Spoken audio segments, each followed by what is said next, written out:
67. Wealth, Time, and History. Chalcedon Position Paper number 29, February 1982. Theft is a crime which increasingly creates a general uneasiness among people. Its prevalence is frightening to many. One woman, a political liberal, reacted emotionally to the sight of a burglarized home on her return. "I felt personally violated." This is a very common reaction. The privacy and safety of a home once broken leaves a psychic uneasiness and fear. Theft is all too common a fact of life in our time. This uneasiness has had dramatic consequences in many directions. One of these is in city life. Until recently, the elite lived at the centre of the city. Around the central plaza were clustered the main church, court or palace, and the great homes of the rich and powerful families. The central city was the place of freedom and security. The poor lived in the outskirts or suburbs of the city. Look at almost any city and the evidences of the closeness of the great homes to the centre is in evidence, except that now those great homes are either offices or slum dwellings. Taxes and lawlessness have robbed the city of its ancient character. Theft, however, is not of material goods alone. It can involve a theft of time and history. As bad as the rise of common criminality has been, the theft of time and history has been far greater and much more devastating. It began with the philosophers and historians and was put into harsh practice by statist educators. Edward Gibbon, 1737 to 1794, is a landmark figure in this development. His History and Decline and Fall of the Roman Empire, 1776 to 1788, reflected the spirit of the French philosophes, and he regarded them as his teachers. The philosophes mocked Christianity and regarded the past as a long night out of which reason had delivered them. They laid down a fundamental premise of modern thought, which has ever since distorted historiography. Everything in the past must be viewed with cynicism, and every evil in the past must be magnified, made to be a product of Christianity. Christianity must be equated with superstition, and reason and modernity exalted. As a result, today, if anything in the past is exalted, it is usually because it was hostile to Christianity. Voltaire is an example of this. As a writer and thinker, he was of little consequence, and usually dishonest in his presentation of facts. This, however, is precisely why Voltaire is seen as important. He was a successful enemy of Christianity.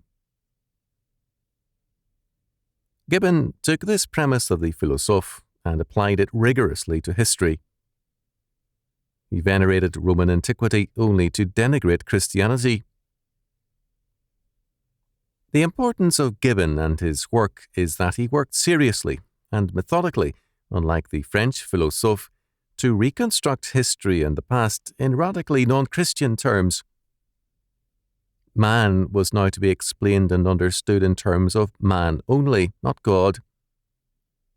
The stage was set for a, quote, scientific, end quote, view of man in purely naturalistic terms, as applied about 75 years later by Darwin.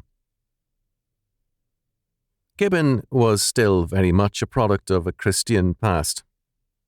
He viewed history moralistically, in terms of good and evil.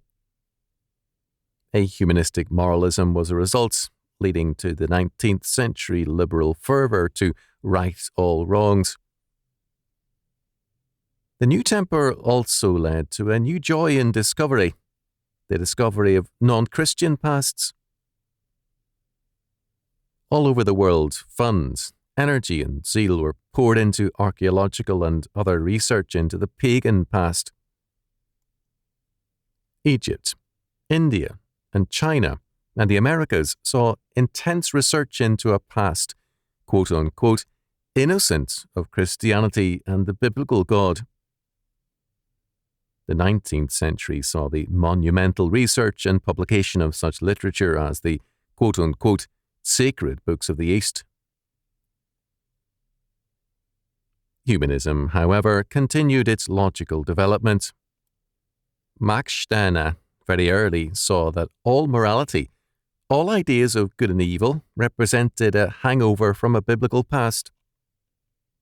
Nietzsche called for life beyond good and evil, and in the 1970s, Walter Kaufmann logically attacked the ideas of guilt and justice as relics of the Bible and called the tempter's premise of Genesis chapter 3 verses 1 to 5 the true basis for human life. Historians reflected the same development. They began to speak of the meaninglessness of history. Providential history was not even a possible option for them. The world, or universe, had arisen out of a meaningless nothingness. It had neither purpose nor direction, and its destiny is universal death.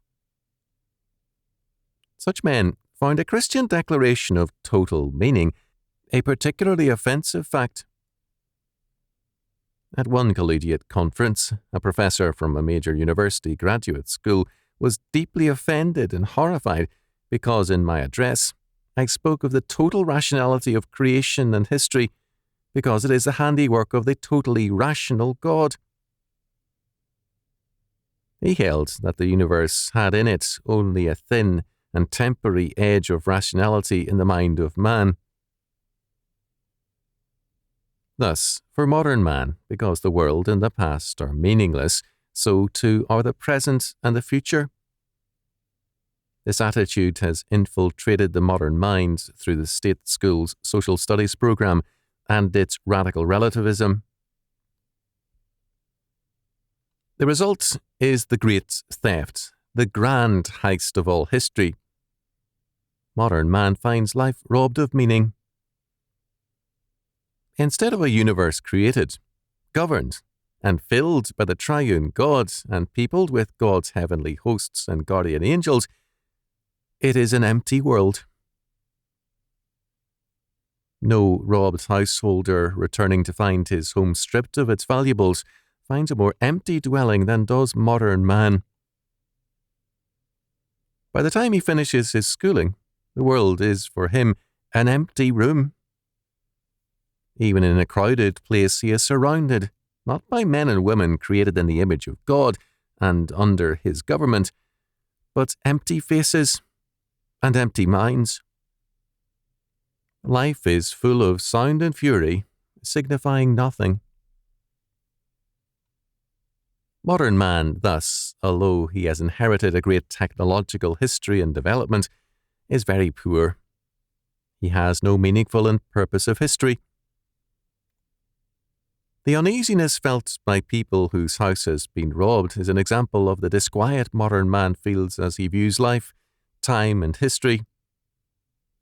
It is the feeling which once marked the dying of Greece and of Rome, and it expressed itself in the old proverb, "Let us eat and drink, for tomorrow we die." The Christian today is commonly infected by this same temper. The spirit of the age has a widespread contamination.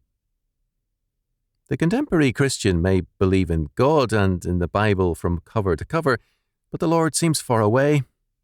The communists and the IRS very near. And what is a man to do? The real presence of the Lord is not very meaningful to him.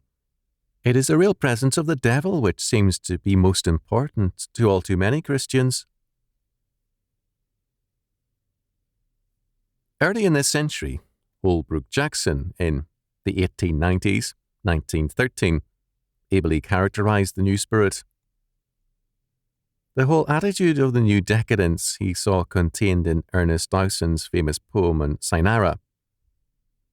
He called it that insatiate demand of a soul surfeited with the food that nourishes not, and finding what relief it can in a rapture of desolation. In the same era, Oscar Wilde expressed the modern will to perversity in his life and in his epigrams. One such epigram is very revealing. I don't like novels that end happily. They depress me so much. And why not? If life has no happy endings because it is meaningless, why should a novel have one? In my student days, a professor took some time to rail against happy endings as unrealistic and not true to life. His own life manifested a willful destruction of every possibility of happiness. We see the consequences in modern literature. It is a long war against meaning, an assault on morality as a myth, and a declaration of war against all who hold to biblical faith. Modern literature manifests a hatred of progress and industry, of patriotism, fidelity, and love, as against sexuality. The new frontier for literature was now the moral underground and an underground man. In 1871, Edmond de Goncourt manifested the new temper in his comment, "The riffraff have for me the particular attraction of races unknown and undiscovered, something of that exotic quality which travellers seek in far-off lands at the coast of many hardships." Other men were still excited by ancient Troy, Egypt, India, and China. But the artist and the writer now had a new world to explore, the world of the underground. Hence, for Jean-Paul Sartre, Jean Genet became Saint Genet. Norman Mailer lionized a convict, secured his release, and the result was a killing. The moral underground has become holy ground to modern writers. The only thing that stirs their wrath is biblical faith and morality. The empty world was made even more empty by the poets and writers who began to insist that meaning was anathema to a work of art. Symbolism began to be popular, greatly reinforced by Freudianism and the doctrine of the unconscious. Rational and coherent meaning had to give way to vague expressions of underground impulses and intentions. Not only was the world emptied, but now the mind also. Mallarmé's Herodias said, "I await a thing unknown." An expressive line because modern man continually awaits the unknown, never the sure hand of God. Arthur Rimbaud, in a letter to Paul Duminy on May the 15th, 1871, wrote, "The poet makes himself a seer by a long, intensive, and reasoned disordering of all the senses." The goal of much literature since has been to produce the same disordering in all of us. The result of all this has been the impoverishing of man. Man's greatest and surest wealth lies in the religious realm, in the meaning which biblical faith provides. The Bible tells man that the world witnesses to the glory of God, Psalm 19. The rainbow is a reminder to men who will see it that God will preserve this world and finally renew it into an eternal glory. The rainbow signifies God's providential peace towards the very inanimate creation. The Sabbath requires rest 1 day in 7 and 1 year in 7. It is a sign that the future essentially rests not on man's shoulders, but on God's government and grace. Thus, man's future is not man-made, but either God-blessed or God-cursed. In either case, the handiwork of God. The Sabbath thus calls on man to leave the government on God's shoulders and to recognize that the Lord governs and rules man's own life better than man can ever dream of doing. God's signs tell us that God the Lord is closer to us than we are to ourselves. We are not alone, nor in an empty universe. Francis Thompson, 1859 to 1907, in his wonderful poem, "The Kingdom of God in No Strange Land," expresses this beautifully. In the second stanza he wrote, "Does the fish soar to find the ocean? The eagle plunge to find the air? That we ask of the stars in motion, if they have rumour of thee there." The poverty of modern man is thus very great. He lives in a dead and empty world, he believes, but the deadness and the emptiness are in his own soul. The psalmist tells us concerning Israel in the wilderness that they soon forgat his, God's, works. They waited not for his counsel, but lusted exceedingly in the wilderness, and tempted God in the desert. And he gave them their request, but sent leanness into their soul. Psalm 106, verses 13 to 15. Leanness is very much in the souls of modern men, however fat their bodies. But now, inexorably, the consequences of their apostasy are beginning to come home to them. The economics of humanism lead always to disaster. Fiat money is sooner or later no money at all, and the inflation-created wealth deflates into disaster. The economic chickens are coming home to roost with a vengeance. We will see more inflation and more dislocation as well. Today, more and more Americans are unable to buy either houses or cars because the price is too high. The humanists are trying to solve the problem with more inflation, which will only increase the gap between affordability and purchase price. The gap will set in, not only with respect to automobiles and houses, but other things as well. As a consequence of this gap, one segment of the economy after another will cease to be affordable to more people, and unemployment will increase. The emptiness which humanism has brought to time and history will become an emptiness in the pocketbook and at the dinner table. Modern man is singularly unprepared for trouble. He has too meagre a reserve of inner strength to cope with problems. On top of that, he is, at every turn, harried by his new god, the state. When the state fails him, as it most certainly shall, and his money fails him also and becomes very cheap paper, the poverty of modern man will be very great, and it will be an evil poverty. The treasures of humanism are corruptible ones, and they are now steadily appearing for what they are. We are summoned to do otherwise. But lay up for yourselves treasures in heaven, where neither moth nor rust doth corrupt, and where thieves do not break through nor steal. For where your treasure is, there will your heart be also. Matthew chapter 6, verses 20 and 21.